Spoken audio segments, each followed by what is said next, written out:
Surat મહાપાલિકાના community હોલની જાળવણી પાછળ અધત ખર્ચો થયો છે। 45 કોમ્યુનિટી હોલની જાળવણી પાછળ વર્ષે 3 કરોડનો ખર્ચ કરવામાં આવ્યો છે। કોમ્યુનિટી હોલની જાળવણી હવે પીપીપી ધોરણે કરવામાં આવશે, જેમાં તબક્કાવાર કોમ્યુનિટી હોલને ડેવલપમેન્ટ અને સંચાલક પીપીપીને સોંપવાની પહેલ કરશે। પહેલા રાંદેર દિવાળી બાગી કોમ્યુનિટી હોલને પીપીપી ધોરણે ફાળવવાનો નિર્ણય કરવામાં આવ્યો હતો, પરંતુ હવે સ્થાયી સમિતિએ મહત્વનો નિર્ણય કર્યો છે।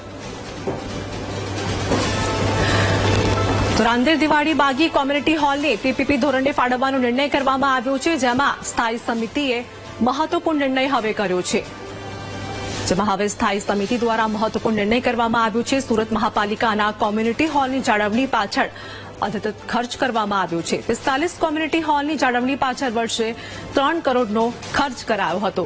કોમ્યુનિટી હોલની જાળવણી હવે પીપીપી ધોરણે કરવામાં આવશે અને આ મહત્વપૂર્ણ નિર્ણય કરવામાં આવ્યો છે। સંવાદદાતા ધ્રુવ અમારી સાથે જોડાઈ ગયા છે। સુરત મહાપાલિકાના કોમ્યુનિટી હોલની જાળવણી પાછળ હવે ખર્ચ કરવામાં મહત્વપૂર્ણ નિર્ણય કરવામાં આવ્યો છે। શું હાલની વધુ અપડેટ? બિલકુલ સાચી વાત છે। સુરત મહાનગરપાલિકાના કોમ્યુનિટીની જાળવણી પાછળ અધથ ખર્ચ થતો હોવાનું સામે આવ્યું છે।